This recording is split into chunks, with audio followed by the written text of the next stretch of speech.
So hello and welcome to our next vlog in the Women in Wholesale Take Control series. My name's Clare Bocking. I am chairman of the Women in Wholesale initiative and I'm Chief Commercial Officer for DCS Group. And I'm delighted to be joined today by Sarah Coleman from HIM and Tanya Pepin from TWC. Hi Sarah and Tanya. Hi, hello. Hi. In this discussion, we'll be talking about how data and insight is essential in helping us take control of the future as much as possible. So to start the discussion, I'm going to ask Sarah to help us with what new consumer trends have you noticed emerging over the lockdown period, Sarah? Okay, so I think the first thing to say is there's been a lot of commentary recently about the rise of the main shop. Which we've also been seeing as people limit their trips out in line with government advice. And even within convenience stores, which we track, we've seen more main shop missions. So typically only around 2% of all the trips to convenience stores are for main shops. And we've seen that treble to 6% over the lockdown period. So we're seeing sort of fewer bigger baskets as people go out less, but we're also seeing bigger baskets because people are eating most of their meals at home. So in-home spend is benefiting from the fact that there's reduced activity out of home because of most of the hospitality industry being closed.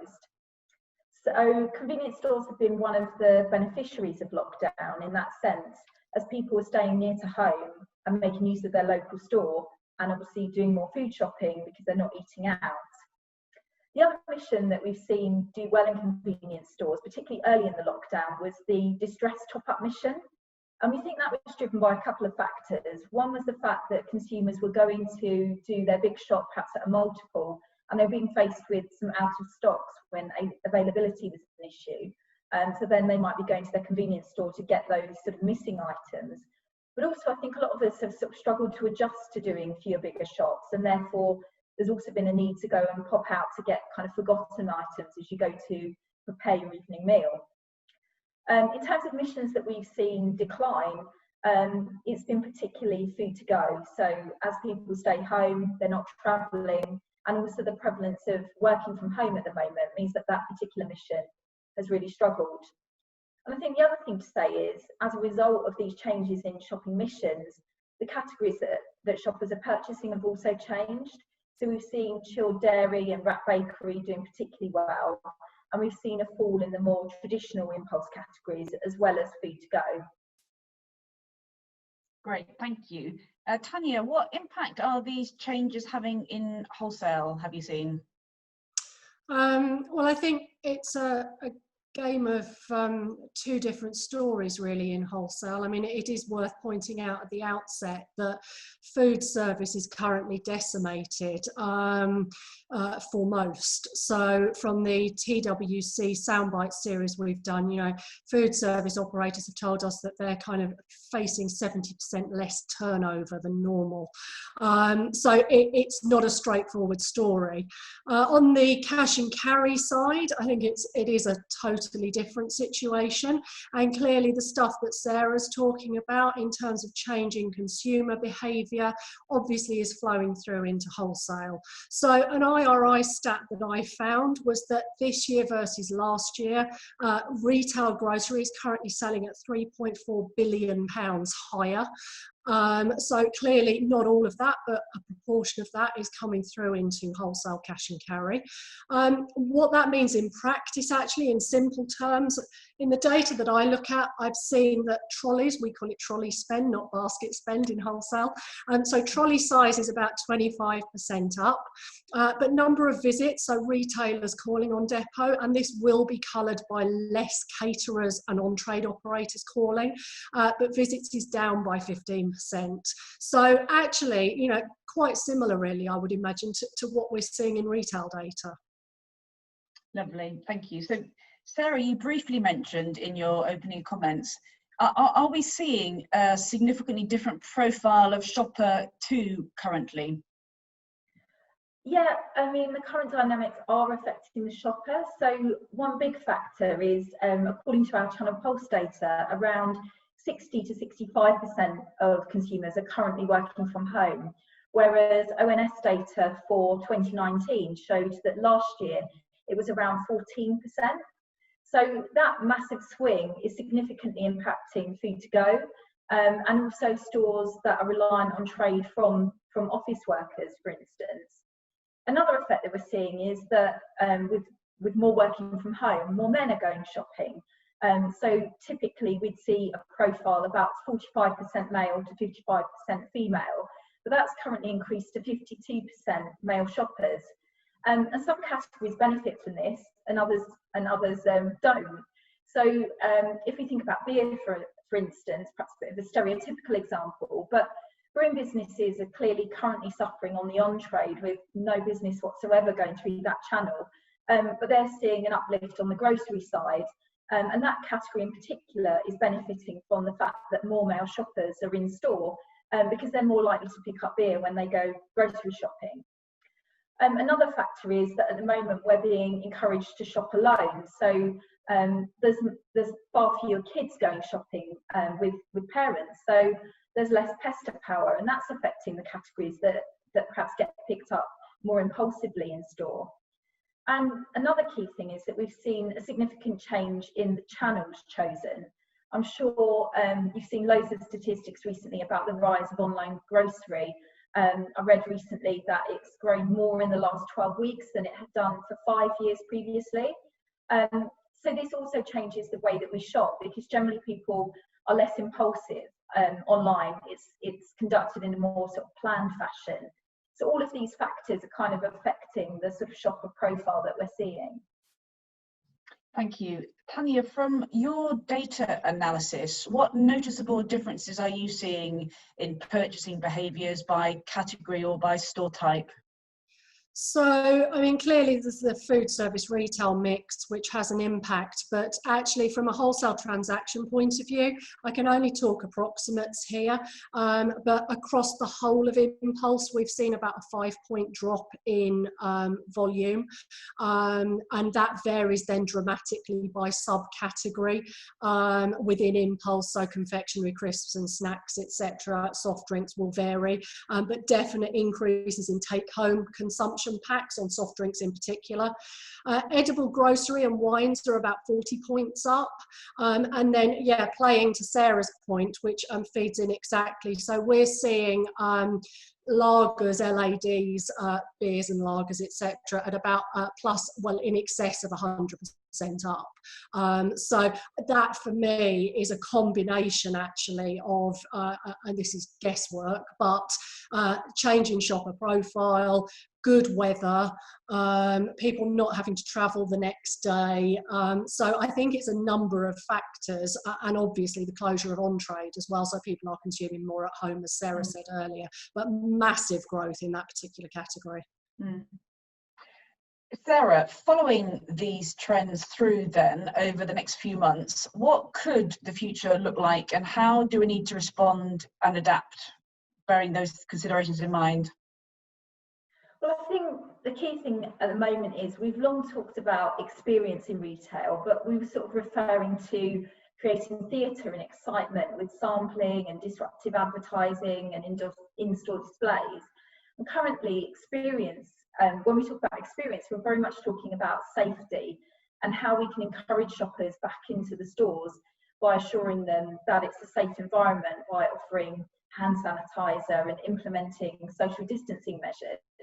And so as a consequence of the focus on hygiene, we've seen then sustainability, for instance, becoming a sort of secondary priority, whereas last year and earlier this year, that was, you know, a real consumer push. And we've seen recently a lot of sustainability initiatives then put on hold.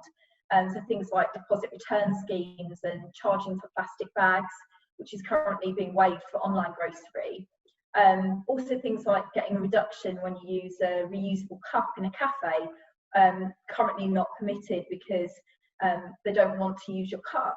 So those initiatives are all rather on hold, and understandably we've seen a big increase in the amount of disposable items being used, so plastic gloves and masks and paper towels. So this is, I think, a reminder of the need to be really flexible and adjust the business focus based on what consumers want at a point in time. We do think sustainability will return in importance, but we also know that consumers won't be willing to pay more for it because budgets are likely to be under pressure in the coming months. And also we really need to address confidence around hygiene as a first priority. Tanya, are these considerations relevant in depot for wholesalers to consider too? Yeah, absolutely. I think it flows both ways, doesn't it? That what we as consumers expect when we're in a shop, then retailers and caterers equally expect when they visit a depot.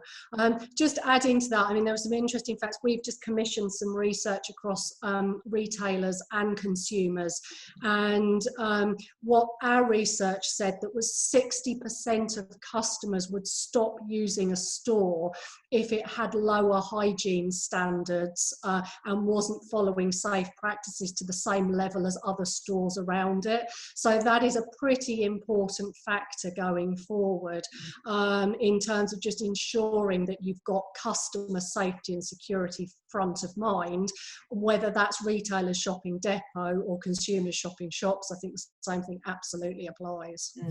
Absolutely.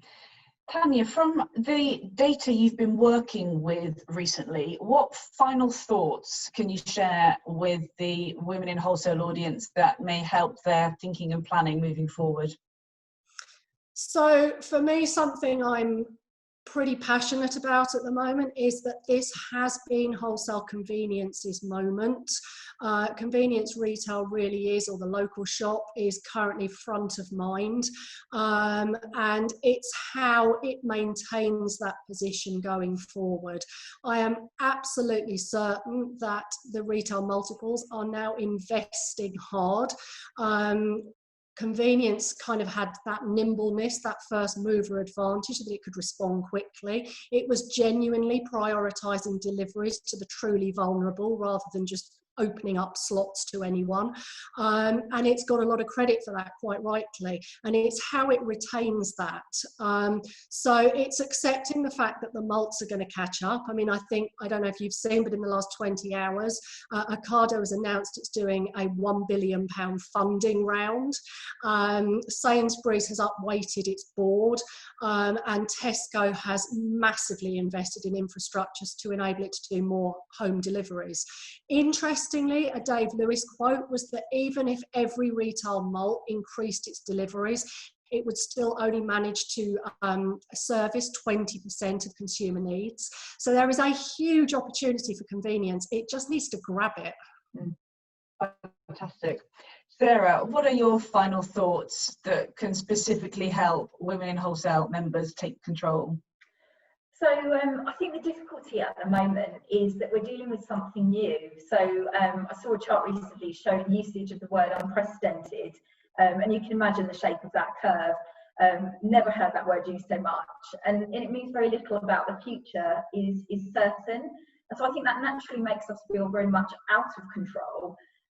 So it's thinking about what can we do.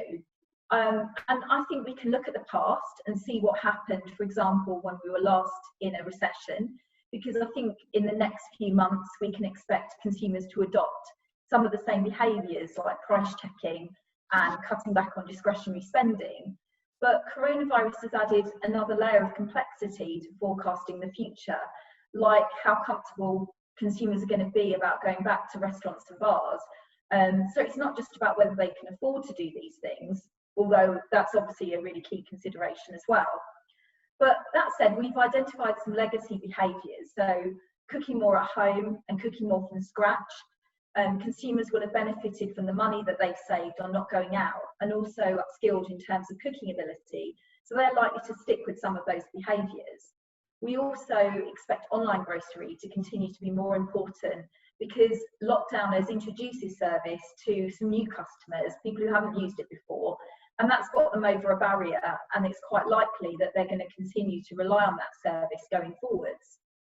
But aside from that, I think it's all still very much to play for, and those businesses that are tracking what's going on and are agile enough to respond will be really well placed to capitalise on any new opportunities as they arise. We've seen like so many great examples of businesses that have adapted, particularly those that are really heavily exposed to food service, and how they've kind of served new markets or changed the emphasis of their business in favour of grocery during lockdown. So I think my parting advice on taking control is use insight to support your decision making and identify opportunities. Sadly, this pandemic's likely to lead to some casualties in our industry, but equally there will be some beneficiaries who are poised to respond or will identify a way to tap into emerging or new consumer and shopper needs. Tanya from TWC and Sarah from HIM, thank you. Brilliant to talk with you both, and thanks again for your time and expertise. Thanks very much. Thank you.